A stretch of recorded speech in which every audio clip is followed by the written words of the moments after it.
Before you try to stand up without your hands, look at the chair, because the chair can lie.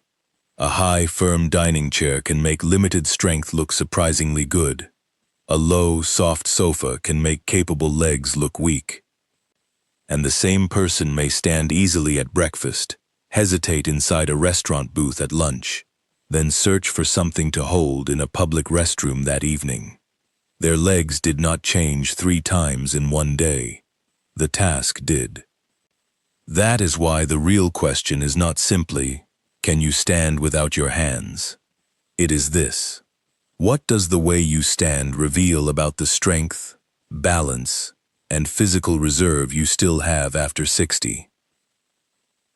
And one of the most revealing clues happens after you are already on your feet. It appears on the way back down. Keep that in mind, because most people stop watching the movement too early. The formal 30-second chair stand test is straightforward.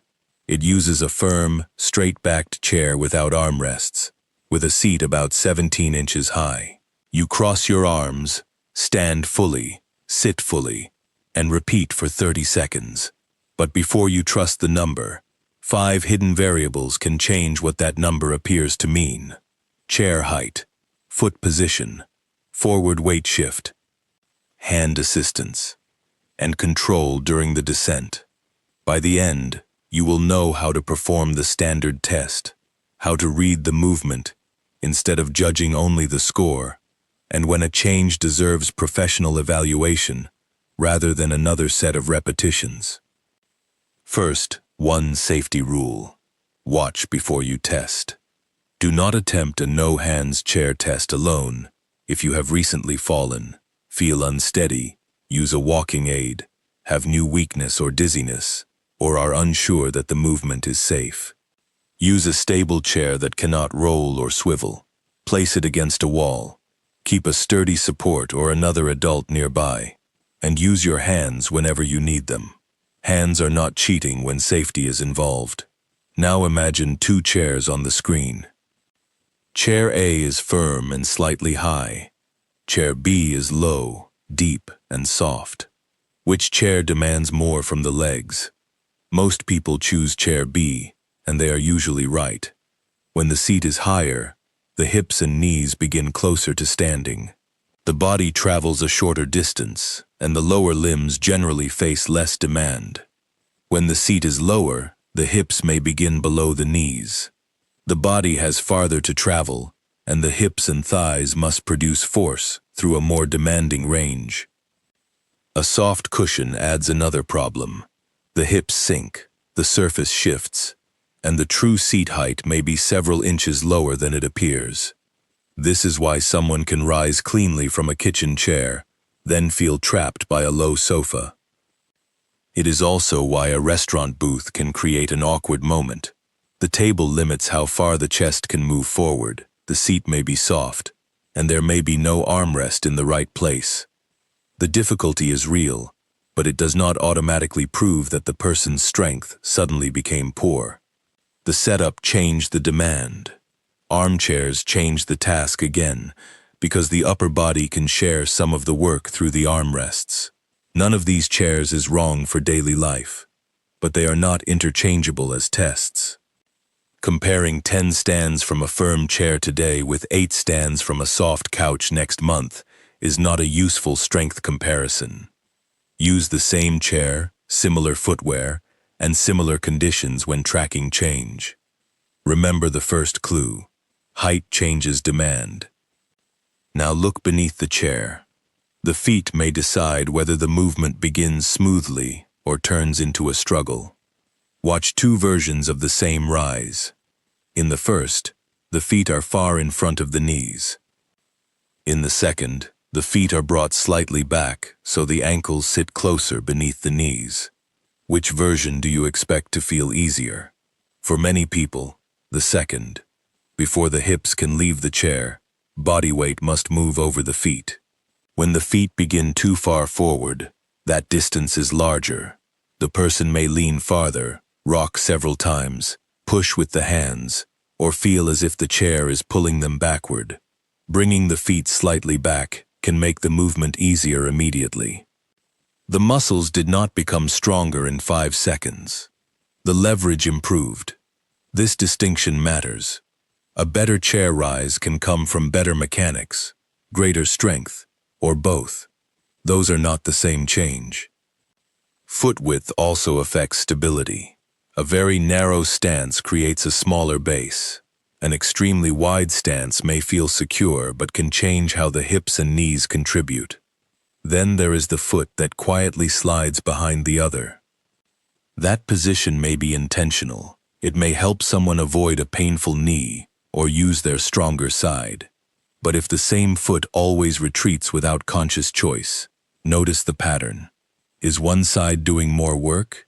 Does one ankle feel stiff? Is one knee painful? Or has the strategy simply become a habit? Foot position cannot diagnose the cause. It can show that the two sides may not be sharing the task equally. Here is a simple prediction test to watch, not force. First, observe a normal rise with the feet where they naturally land. Then compare it with a rise using an even, comfortable foot position. If the movement changes dramatically, setup is influencing the result. For everyday life, efficient foot placement is useful. For measurement, inconsistent placement makes one score difficult to compare with another. Remember the second clue. Feet change leverage. Now we reach the famous nose over toes idea. It is useful. It is also frequently misunderstood. Some videos present it as a secret that fixes weak legs. It does not build strength in a few seconds. It helps you use the strength already available. Watch 2 more chair rises. In the first, the person keeps the chest almost vertical and tries to move straight upward. In the second, the chest travels forward once before the hips leave the seat. Which one looks easier? Usually the second. Your body weight begins behind your feet while you are seated. Before the hips can rise, that weight has to move forward over the base created by the feet. A controlled forward lean helps create that position.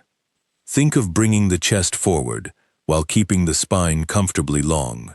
Then press through the feet and allow the hips and knees to straighten together. But forward movement is not the same as repeated rocking. A controlled rise has one clear transition. The body moves forward, the feet stay planted, and the rise continues.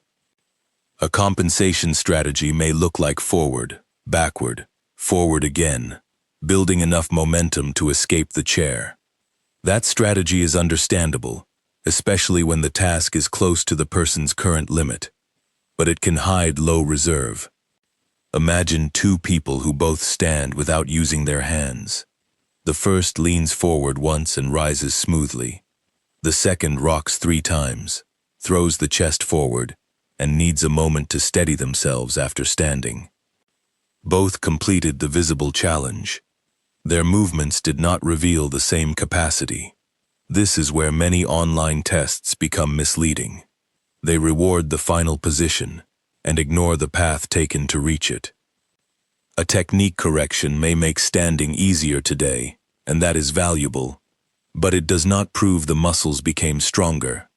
Ask what happens from a slightly lower chair. Ask what happens after several repetitions. Ask what happens when the person is tired at the end of the day. Technique helps you access the strength you have. Training can increase the strength available. Remember the third clue. Momentum can hide low reserve. Now consider the hands.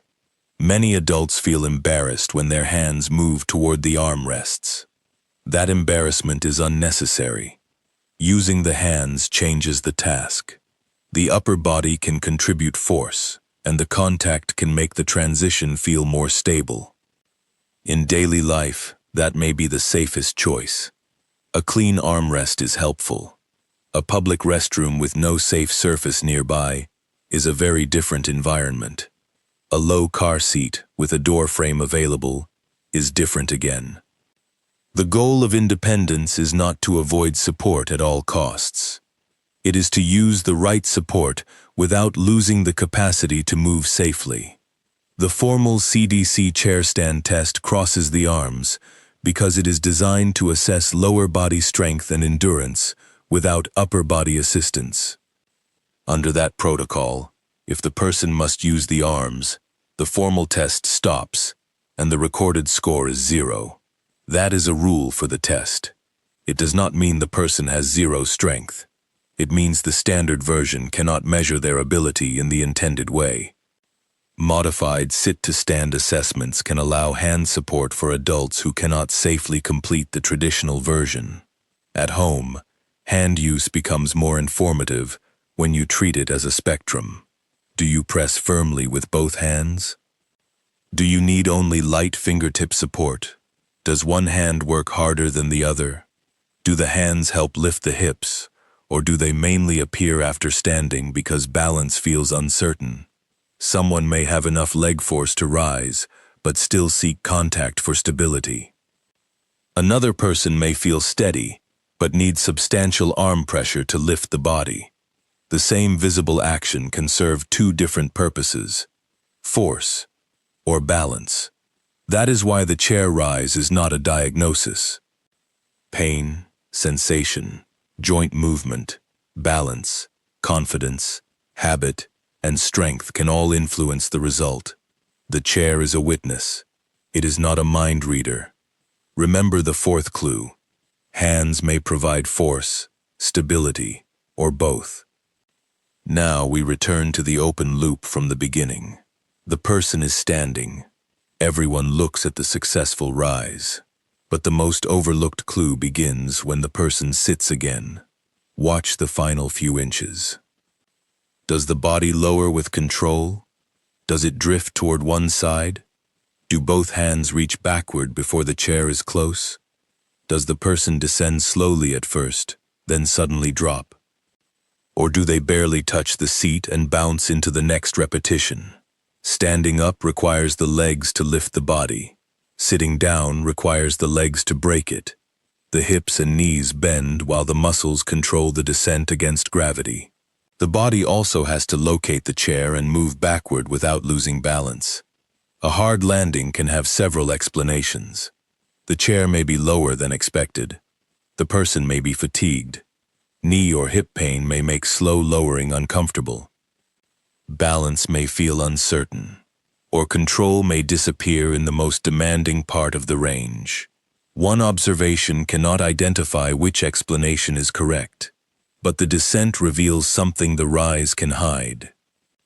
It shows whether the body can manage its weight, not only move it upward.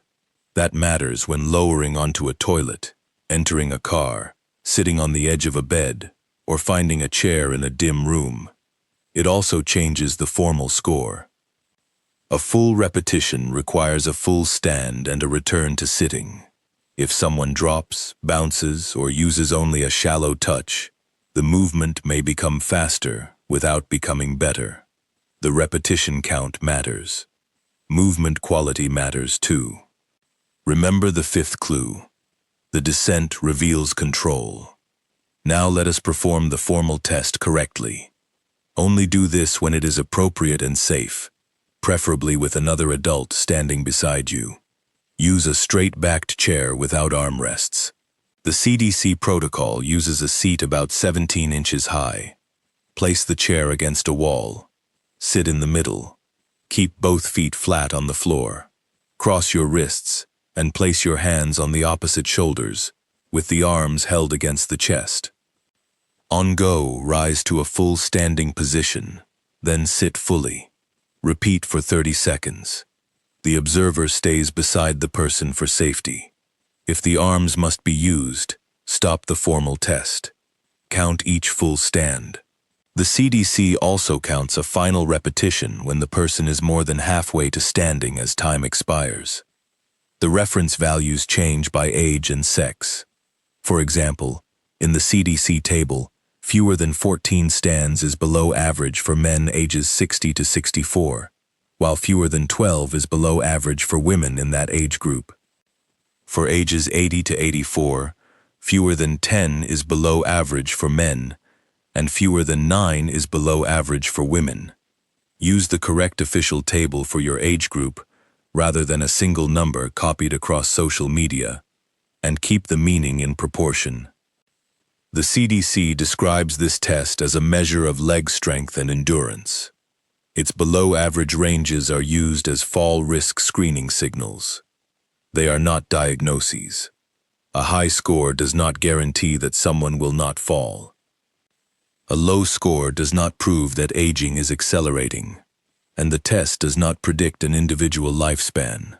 Write down more than the count. Record whether the chair and footwear were consistent. Notice whether the feet stayed in place. Notice whether one side took over. Notice whether the final repetitions became much slower. And notice pain, dizziness, unusual breathlessness, or loss of control. The number tells you how many. The movement helps explain how. Now use the 5 clues to interpret the pattern. If changing the chair height, foot position, and forward weight shift makes the movement much easier, mechanics were part of the limitation. Keep the safer technique, but do not assume strength training is unnecessary. If the setup remains consistent and the rise is still difficult without the hands, lower body strength reserve may deserve attention. If one foot repeatedly slides back, one knee moves differently, or the body rises toward one side, an assessment may help clarify whether pain, joint movement, strength, or another factor is driving the asymmetry. If the first few repetitions look good, but the movement fades rapidly, endurance may be limiting the task. If standing is reasonable but sitting ends in a drop, the lowering phase may need a safer chair and specific control practice. And if hands seem necessary, mainly because the person becomes unsteady after standing, balance may be as important as force. There is another pattern that matters more than the score. A recent change. If you stood from the same chair comfortably a month ago and now need both hands, ask what changed.